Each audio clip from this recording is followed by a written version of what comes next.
Good afternoon again, ladies and gentlemen, here in Silicon Valley. Good morning, good afternoon, good evening if you're following this next general session out there on the World Wide Web via SYS-CON TV, embedded into 2.4 million pages now at the SYS-CON website. Our next speaker, Brendan Collins, is ready, as I said, to make a quick change here and take us now to lightening. I rather like the title of this one, Lightening Your Data Center TCO with Helium. I mean, what else would Helium do? Let's give it up, please, for Brendan Collins, VP of Product Marketing at HGST. Much louder. Much louder. He has come a long way. Thank you so much. Thank you. It's all yours, sir. Thank you, everybody. Hope you're enjoying the conference so far. So I plan to talk to you guys today about a game-changing technology that involves helium and the process of hermetically sealing helium inside a hard disk drive. So that has huge benefits to the data center, and I'll walk you guys through that. So before I get into describing the technology platform itself, I'm going to spend a few minutes describing the market drivers and the technology challenges that we face in the industry that's driving the need for this technology platform. Then right after that, I'll get into why helium, right? What are the properties of that gas? Why is it relevant? What benefits does it bring at the hard disk drive level? And more importantly, what benefits does it bring to the data center? Then thirdly, I will talk about the first implementation or the introduction of a helium-based hard drive into the industry, which is called the Ultrastar HE6. And lastly, I'll talk about the storage platform for the future. Helium enables a whole new industry that's just emerging that's based on cold storage. So if we look from the cloud to the data center, let's start with the data center. And if we look at the market drivers, right, that are driving us to look at helium, the first thing that we see is, particularly at the ISPs or the big hyperscale data centers, we're seeing explosive data growth. So data growth is growing exponentially, but IT budgets are not. And we're being asked to come up with solutions that help address that. Data center TCO challenges. So total cost of ownership, not just acquisition cost. Power, cooling, footprint, density, weight, all these other attributes. And then lastly, I mentioned cold storage as an emerging opportunity. So there's a mountain of infrequently accessed data, right, out there today in the industry, and there's really no cost-efficient way of storing it. On the technology side, right, as a hard drive industry, areal density growth has slowed down. So we're at maybe 15 or 16% areal density growth per year. Now translated, that means we can deliver about 15% additional capacity every year. And that's a lot less than what the market needs. Then we have a technical challenge around track misregistration, or in our industry, we call that TMR. So when tracks, we're trying to read and write to tracks on the disk that are very, very close to each other, and there's a lot of turbulence and vibration in a hard drive. That's one of the things that limits our ability to grow capacity. And then as we try to design future platforms, particularly for products, again, like cold storage, we are somewhat restricted in products that are designed in air. So the first one I mentioned here was the explosive data growth. So petabyte growth in the industry is about 35% when you include all markets, including desktop, notebook, consumer, and enterprise. If you look at enterprise growth specifically, including traditional IT, it's about 50%. And it's more like 60 or 70% when you look at the big hyperscale customers. The dotted line that you see at the bottom there represents the fact that IT managers still have relatively flat budgets, but they're having to deal with this exponential growth in storage. And it requires a new and innovative, differentiated class of product to be able to address that need.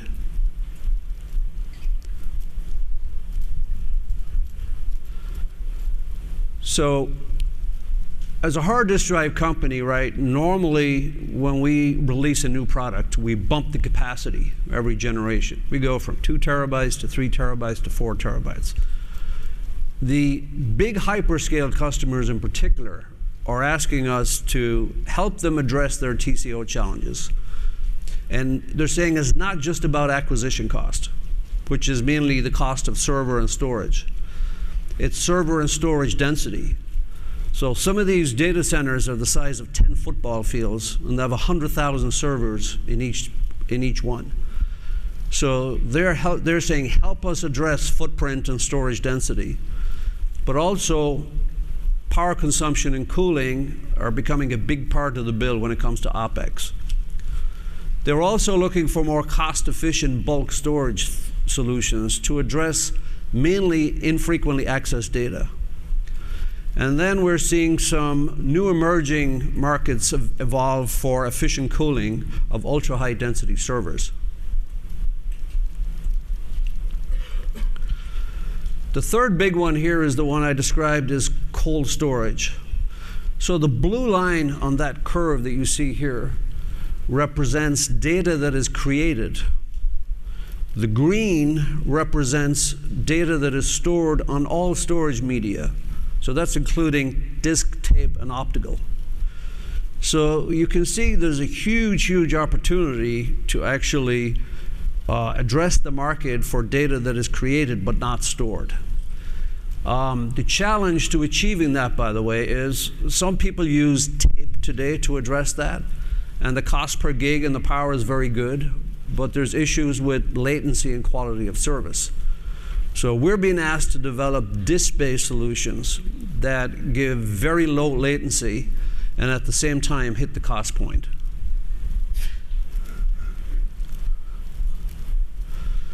Now, if you look at, that was the market side. Now shift to the hard drives industry ability to address some of the technology challenges. The chart that you see here shows, the blue line shows petabyte consumption in the marketplace. So here, I'd mentioned earlier that the overall market is growing at about 35% per year. Now that's including desktop and mobile. That would look more like 50% for total enterprise. The dotted yellow line that you see represents areal density growth. And you can see that we're at about 15% today. And even when we introduce technologies like SMR, which is shingled magnetic recording, and heat-assisted magnetic recording like HAMR, we'll get back up to about 30% areal density growth, probably in 2020. The big issue here, there's a big gap between what the market demands in blue and the dotted yellow line, which is our ability to deliver capacity. So the takeaway here is this slow areal density growth is not keeping pace with the exabyte demand, and it's creating opportunities for differentiation. And you'll see Helium as a platform directly addresses this. So I talked earlier about the problem associated with track misregistration, or TMR as we call it in the industry. Typically, if you take like a 4 terabyte drive, it's pretty common today in the data center. If you take one of those drives and you look at it on the inside, typically there's 5 disks, right, and 10 magnetic heads in there. And that media is spinning at 7,200 RPM. Now, typically there's a lot of wind resistance, which creates a lot of turbulence, which in turn creates a lot of flutter on the disks, right? The disks are vibrating back and forth. So all of that air turbulence and disk flutter makes it extremely difficult to try and push the tracks closer together to achieve a certain capacity point. Again, this is another area that you will find that Helium as a technology will directly address, which I'll talk about in a few minutes. Now, if you think back over the decades, I'm not going to go back to the 1950s when we introduced the first RAMAC, but just the last couple of generations. We used to ship 5.25-inch drives, right? And then we transitioned to 3.5-inch drives in the early 90s for enterprise capacity. And we've been shipping that form factor, I would say, for the last 18, 19 years. But just like in the previous form factor, you get to a point with TMR, that vibration I talked about earlier, where it gets so bad you can no longer reliably write the data tracks closer together. When that happens, typically you have to migrate to the next smaller diameter disk. Like in that case, we went from 5.25 to 3.5. On the 3.5-inch, we're shipping 4 terabytes today. We can probably build 5 terabytes. It's not clear yet if we can do 6 terabytes on 5 disks. But at some point, we're going to hit the wall, right, on 3.5-inch. And at some point, you're going to have to transition to 2.5-inch. When that happens, typically 2 things happen. One is the cost per gigabyte goes up. So if you look at the size of those disks on the top, if you went from 3.5-inch in the middle to 2.5-inch disks on the right, you lose a lot of real estate. And you lose about half your capacity when you do that. But the cost to the hard drive guy is about the same.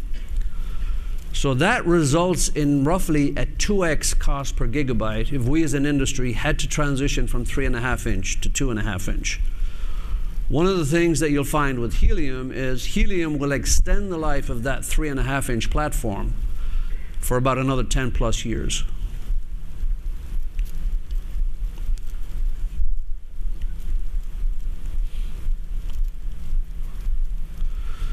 So as we look at all of these challenges in the marketplace and on the technology side, the question is, what is HGST? That's what the H was for. What are we doing to address this problem? And the answer is kind of what you see here in the middle of the screen. We've turned to helium, right? We've turned to helium as a gas inside of hard drives. Now you might ask yourself, why helium? Now if you look at the periodic table, you can see helium is number 2 up there on the right-hand side. Now, why helium is a gas? There's a number of reasons. The first one is it's very light. So helium is 1/7 the density of air, and that makes a big, big difference inside of a hard disk drive. The second one here on the left is it doesn't react negatively with other HDD components inside the hard disk drive. So remember, we use adhesives, we use disc lubricants, we use magnets. You have to pick a gas that does not react negatively with something inside the hard disk drive. On the bottom, we talk about the fact that it conducts heat very well, another good attribute. And then on the right-hand side, we talk about the fact that it's a very safe gas. It's non-toxic, and there's a secure supply of helium.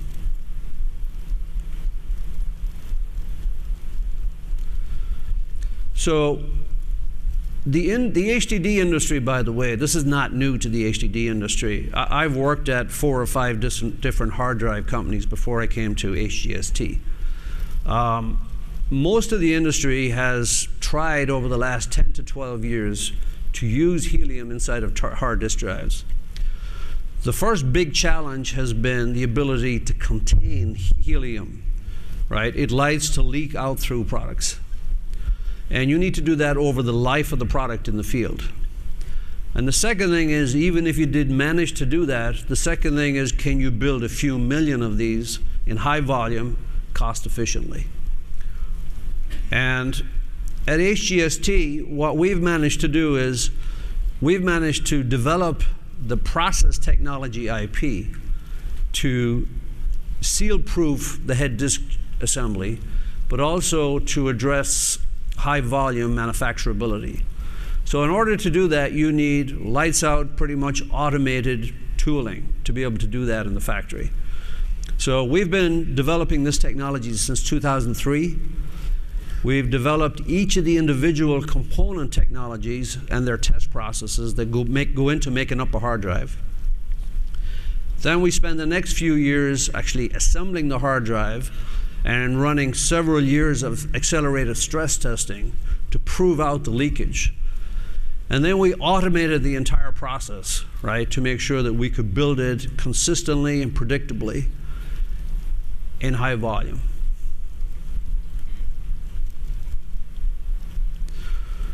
So this is where we introduce the technology platform itself, and it's called HelioSeal. So HelioSeal is the trademark that we have given to the technology, the patented technology that we use to hermetically seal helium inside the hard drive. The secret sauce, if you want, in this technology is how you manufacture it, how you contain the helium, and how you stress test for it.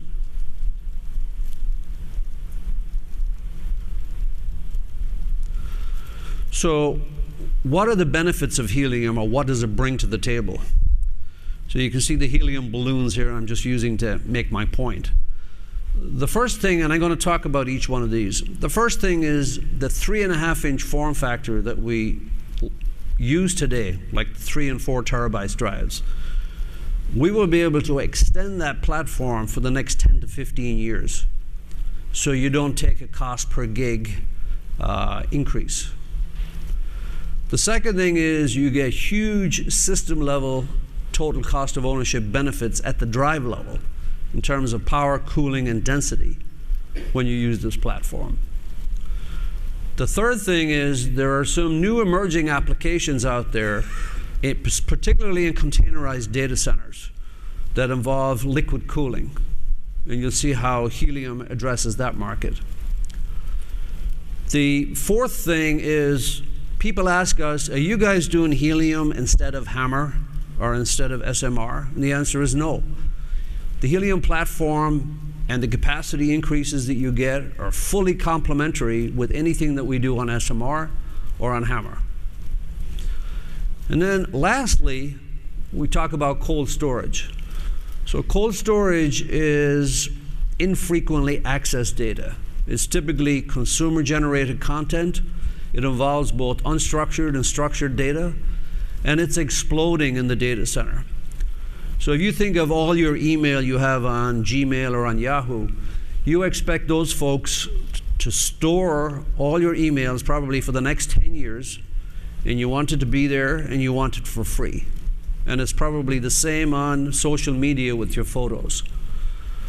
So we need to come up with a new class of storage that's significantly more cost efficient, and where you trade off capacity for maybe reliability or performance or other attributes. So what you will see is that when you go to helium, you have a lot more flexibility when it comes to hard disk drives. You're no longer limited by the number of drives or the number of media or the size of the media and size. You have a lot more flexibility. And you can actually create a really big data tub, which is what you need to get a low cost per gigabyte. So how does this thing work? So the first thing that we do is we take a standard 5-disk design, we add 2 platters, we put on a top cover, we fill it with helium, and then at the end of the process we seal it. And obviously we have already gone through a lot of accelerated stress testing and reliability testing, and this is designed typically for a 5-year life. We design the components for more like 10 years of life, and we make sure we have design margin for up to 7 years. We also, by the way, have methods of, hey, what if something were to leak gradually in the field? If that were to happen for some reason, what would happen is that all of the heads inside of the hard disk drive would gradually begin to fly higher, and that would trigger our smart triggers. So we have methods of knowing if something were to gradually, slowly leak, we could be aware of it and we could proactively replace it. So now I'm going to talk about some of the technology challenges. So you remember I mentioned earlier that we have this gap between petabyte consumption in the data center and areal density growth or progress. That green area you see on the curve is that. There's two ways to address that. One is increase areal density up to 35%, because that's where petabyte consumption is. But we don't have the technology today as a hard drive industry to do that. One of the things that you can do is not necessarily increase areal density, but increase capacity in the same volumetric footprint. So where you would normally have 5 disks in air, we've found a way to increase that to 7 disks in the same footprint and bump the capacity by 40 to 50%. Now, 40 to 50% might not seem like a lot, but when as an industry we're only growing the areal density by 15%, delivering 50% of capacity is a big deal.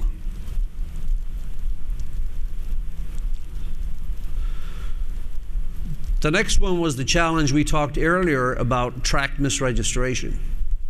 We talked about the fact that in a regular hard disk drive in air, you have wind resistance, you have turbulence, resulting in disk flutter. See that diagram on the left? You see the media fluttering? It's very, very difficult to push the track density and try to read and write. When you introduce helium, you'll notice a couple of things. The first one is the disks are visibly thinner. And you can go to thinner disks because you have less vibration. You can go to more disks, as I mentioned. You can go from 5 disks to 7 disks. And when you go to helium, all that wind resistance, let me give you a good analogy.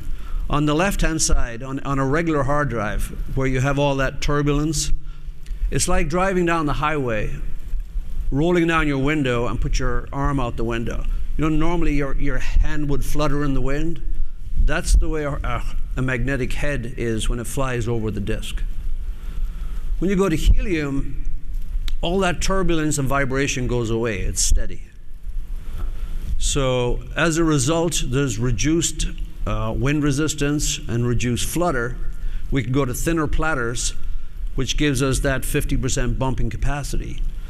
But there's also less drag on the motor. So even though we're adding disks to this disk stack, we're going from 5 to 7 disks, we're still reducing the mechanical power in that device by 23%, which if you think back to the pain points in the data center is one of their biggest problems.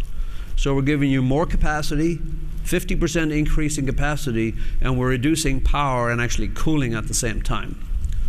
Now, when you combine both of those attributes, you end up with a 49% reduction in watts per terabyte. That doesn't sound like that big of a deal. But when you go to large configurations in the data center, like maybe a 10 or 11 petabyte configuration, you can actually eliminate entire racks of servers, right, as a result of deploying helium. So, you remember we talked earlier about the need to transition to smaller diameter disks because of TMR and vibration? Well, in this case, for example, here we show the 5 1/4 transitioning to 3 1/2 inch. And you see us beginning to trail. We're heading towards the back end of that 3 1/2 inch transition that you see here. Normally, if we did need to transition to 2 1/2 inch drives, where the diameter gets smaller and the capacity drops in half, we had mentioned earlier that the cost per gig actually doubles. Well, helium, if you deploy it, can actually extend the life of that 3 1/2 inch form factor because you've addressed all the vibration problems. So we can actually stay on this cost curve for the next 10 to 15 years and not have to go to smaller disks and take that cost premium.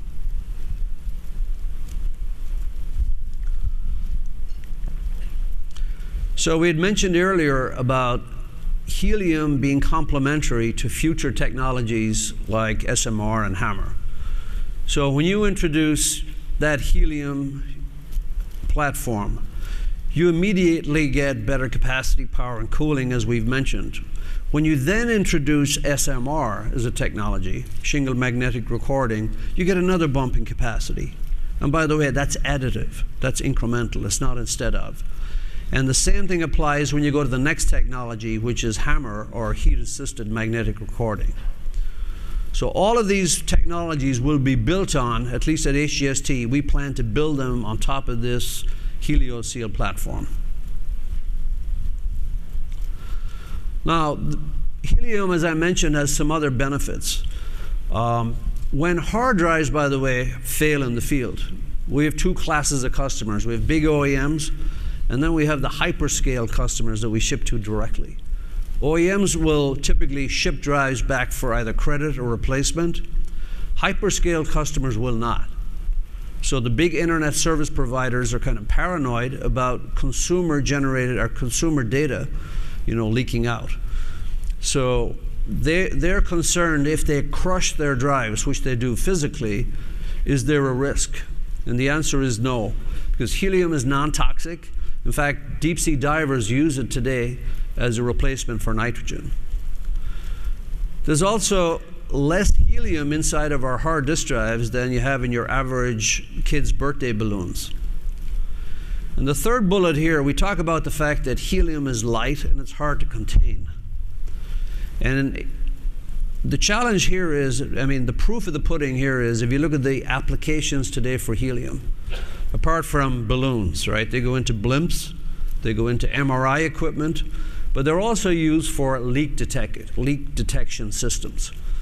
That's how dangerous helium is in terms of its ability to leak. So if you can come up with the process technology to really contain that stuff, that's of huge value. Second question was around supply. Back in 2011, there were some questions around helium supply. And a lot of that had to do with the Bureau of Land Management here in the US managing the supply of helium and restricting it. Today, helium supply and demand is totally in balance. Now, for the hard drive industry, we use actually less than 1% of the total global supply. And remember, we use helium today even in our regular hard drives that are non-helium based. We use them for one step in the process to reliably write the servo track on the disk. Then we remove it, and then we replace the drive with air. Some people ask us if helium is expensive. It's not. It's less than pennies per drive. Where the real cost comes in is hundreds of millions of dollars in automated tooling in the factories, especially initially where volumes are low. That's where the cost comes in.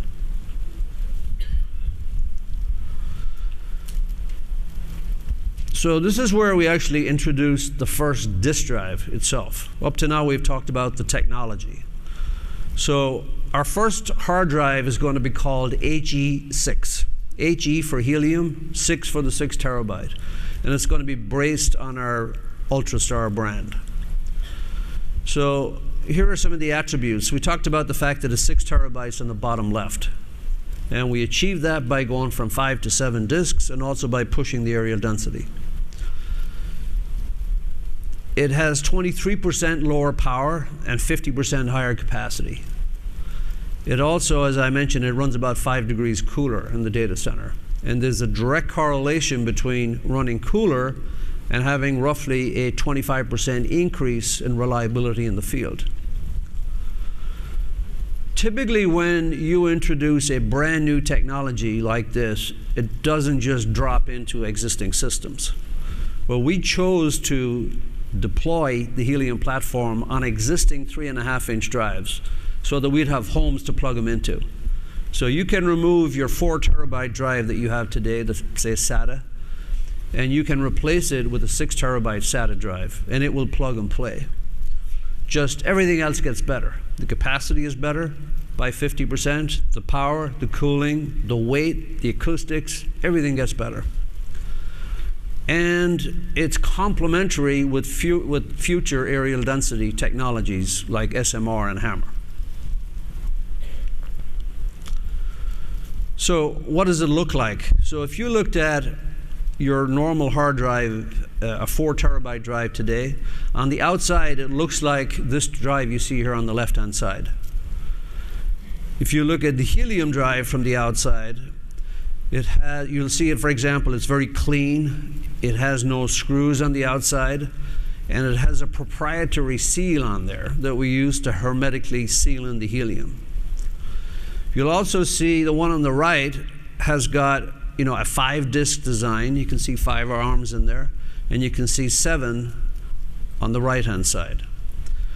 But on the very bottom where it says the same 1-inch high Z height, this is where we've managed to squeeze in 2 more disks and get 6 terabytes like you see on the right-hand side in blue versus just 4 terabytes on the left.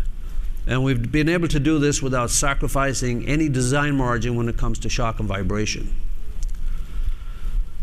By the way, in talking to some of the press folks this week, we got asked, will helium be used broadly in other segments of the market? And the answer is no. Right? We do not need to use helium in smaller 2.5-inch mobile drives or desktop drives because the vibration is not as bad on smaller disks or at lower RPM. So it'll be used primarily in enterprise high-capacity drives or in emerging cold storage applications. So helium, the HE6 drive that we're just talking about, it addresses nearly every aspect of TCO in the data center. So the first big one is power consumption. And it's not the absolute power of the drive, like how many watts are you saving, it's watts per terabyte. Cooling efficiency, independent of power consumption, right? Reducing air conditioning bills. Long-term reliability. On the top right, you see density and footprint, and acquisition costs, and then system weight. Right? Some of these data centers have raised floors, and they have restrictions on the amount of weight per square foot, like 2,000 pounds per square foot is a limit. If you can actually increase the density by bumping the capacity up, you don't run into these weight restrictions. So I'm going to give you an example of what improves in a hard drive when you go from one generation to the next. So over the last couple of years, we've gone from a 1 terabyte to a 2 to a 3 to a 4. I'm just going to show the transition here from 3 to 4. So anything you see in blue is something that gets better. Anything that's in red, it's not. So for example, when we went from 3 to 4 terabytes, we bumped the available capacity by 33%, and at the same time, we bumped the sustained data rate of the drive. Power, active and idle power actually got slightly worse, and that's mainly as a result of the system on chip or the ASIC architectures that we're using. But typically acoustics and weight and other attributes, as we've gone through all the previous generations of products, power, acoustics, cooling, weight, none of those things ever change. Here's what happens when you go from 4 terabytes in air to 6 terabytes in helium. You saw the capacity goes all the way up to 50%. The performance is still higher at 3%, and that's mainly because of 7 disk versus 5. But the big benefits is, you see idle power is reduced by 23%, and seeking power by 36%. Acoustics are also better, and that's mainly because there's less wind turbulence inside the drive. And the drive actually weighs less. And it weighs less not because of helium inside, it weighs because the disks are actually thinner. So you can see when you deploy a helium 6 terabyte drives, you're not just getting a bump in capacity. It addresses nearly every pain point that the architect in the data center brings up. So as an example of how the idle and active power look like from the previous generation of products. So if you look at the bottom left, typically the idle power on a standard 4 terabyte drive is about 6.9 watts. Instead of going up when you add platters like we're doing, it actually drops down to 5.3 watts on 6 terabytes. And savings are even bigger in active mode. If you look at that at the system level, so if you look at this diagram on the left-hand side, it shows a rack of storage with 20 servers and 12 HDDs per server. using standard 4 terabyte drives in air. The one beside it uses 3.5-inch helium drives, right, that are 6 terabytes. The first thing you'll see from that diagram is you'll see on the blue there's just 14 servers in the rack. That black space is we've eliminated the need for 6 servers in this particular example. So when you eliminate 6 servers, you eliminate all of the power associated with those servers as well. So you combine the savings at the drive level and at the system level, and you get roughly a 50 to 60% reduction in system costs, system power savings. Now here's a different example where you take a larger configuration.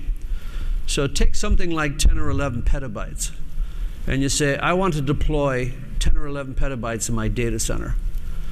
If you use, on the top, if you use standard 3.5-inch traditional 4 terabyte drives, you will need 12 racks of storage. If you do it with 6 terabyte helium drives, you see you only need 8 racks. Now if you look at the bottom, you'll see the changes. You go from 240 enclosures down to 160. The number of drives goes from 2880 down to 1920. You can see the kilowatt power reduction. You can see the square footage and the number of cables. So the bottom line is you have dramatically lower power, less space is required, and less complexity associated with cabling. So question might be, how does all that translate into cost in the data center? The chart on the left, the pie chart rather, on the left-hand side shows the typical TCO cost in a data center using conventional 5-disk 4 terabyte drives. And this is roughly the distribution of that cost. So you see the server, the rack, and the HDD in blue and white. That's your CapEx. The OpEx is power, cooling, and floor space. When you go to helium with 6 terabytes on the right, the first thing is you see the overall size of the pie gets reduced by 33%. And if you look at the server and rack and network, that's also reduced, and that's mainly because you're eliminating racks and servers. And in the case of power, power is reduced because you're eliminating those motherboards, and you have the power reduction of helium versus air. So the bottom line is you get big reductions in both CapEx and OpEx. Other TCO considerations. So let's say that building that you see here on the left is a corporate data center. It's a bank or an insurance company. And you have your data center is on the 10th floor. A lot of these folks typically have constraints. They may not be able to acquire additional floor space. So let's say you have 100 petabytes of storage and you need to grow to 150. But you don't have any more floor space. The building is full. Or you can't get adequate power. There's a kilowatt limitation. Or you have floor loading limits. A lot of these big companies are beginning to see that, hey, I could replace my old 3 or 4 terabyte drives with 6 terabytes and at the same time reduce power and cooling, and I'm fine. I can stay within my budget.